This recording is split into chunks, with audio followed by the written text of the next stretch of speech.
Boris Johnson's admission that he would be willing to accept an interim agreement on the Northern Ireland Protocol has triggered an angry reaction among express.co.uk readers, with one suggesting it is time to pack his bags.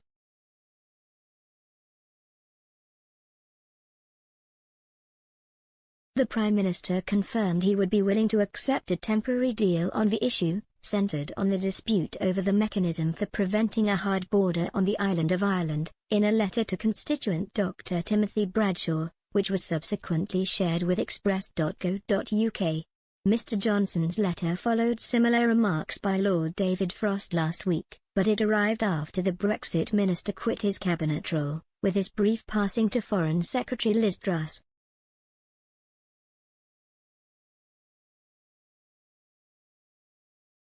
And plenty of readers suggested the Tory MP for South West Norfolk should replace the current occupant of number 10 sooner rather than later.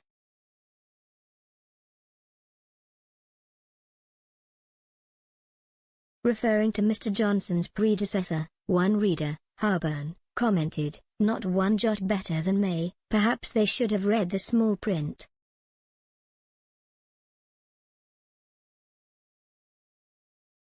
If Brexit wasn't a disaster, the Prime Minister and Remain politicians have turned it into one.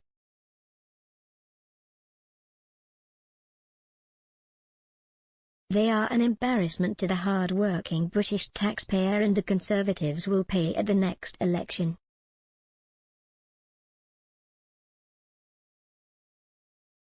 Wildfully added, governance over Northern Ireland to be handed to the European Union.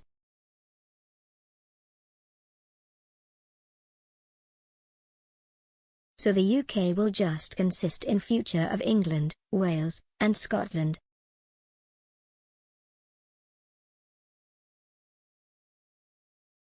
If that's not a cave, I don't know what would be. It was clear that once Frost left, just a matter of time before Knee was thrown under the bus.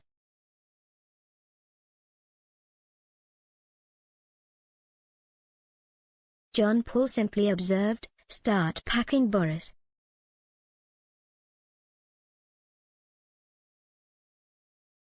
Meanwhile, express.co.uk reader PT19 suggested the Tories would pay a heavy price for his remarks.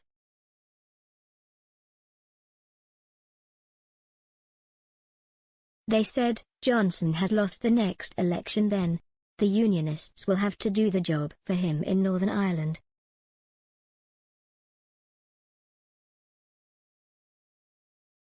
Far from going down as a Churchill, he will forever be the failure that chickened out and failed to do the job he was given an 80-seat majority to do, namely rid us of the EU politbloc.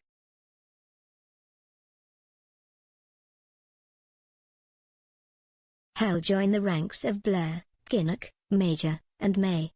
Nobodies.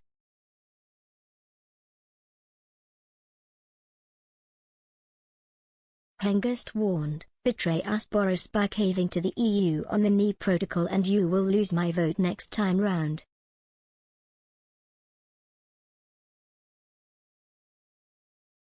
North Shropshire will be but a pale harbinger of what you can expect if you sell Britain out.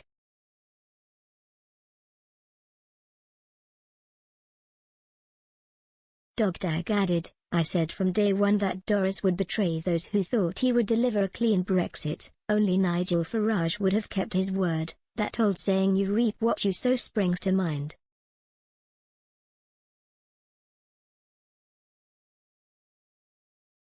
Another express.co.uk reader, calling themselves Merry Christmas Everybody, said, "The creed of Johnsonism consists only of the promotion of Boris Johnson. He has no core convictions, no ideals, no big ideas. Politics for him is like some glorified Oxford Union debate, a rhetorical exercise."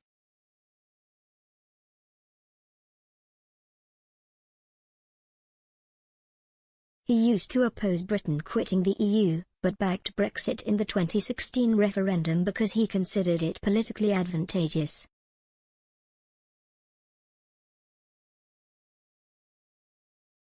Ginny 4444 said, "Boris is fighting a lot of battles. Frankly, I think he's had enough. We need fresh blood."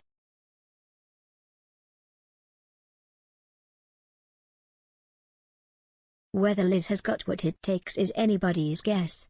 The lack of any form of dynamism or basic positivity is depressing.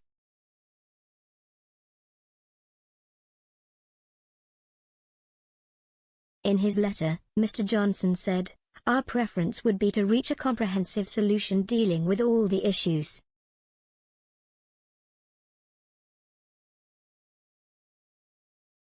However, given the gravity and urgency of the difficulties, we have been prepared to consider an interim agreement as a first step to deal with the most acute problems, including trade frictions, subsidy control, and governance."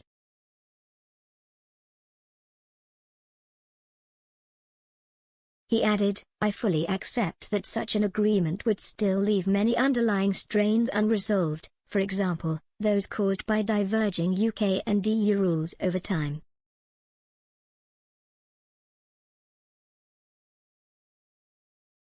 It would therefore be inherently provisional in nature and would accordingly need to include mechanisms for addressing outstanding issues and resolving new concerns as they arise."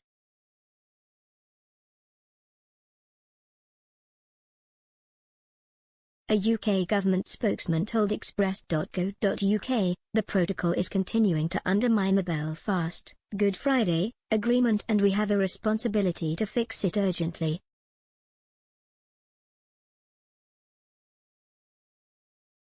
As we have said before, it is essential that we resolve the most pressing issues now: the free flow of trade between Great Britain and Northern Ireland, subsidy control, and the role of the European Court of Justice.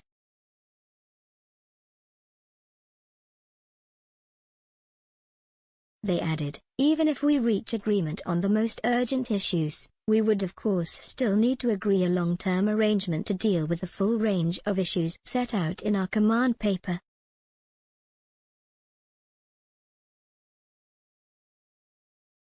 As the Foreign Secretary set out yesterday, our preference is for a negotiated outcome, but we need to pick up the pace of talks in the new year. If solutions cannot be agreed, we will use the Article 16 safeguard mechanism to protect the Belfast Good Friday Agreement.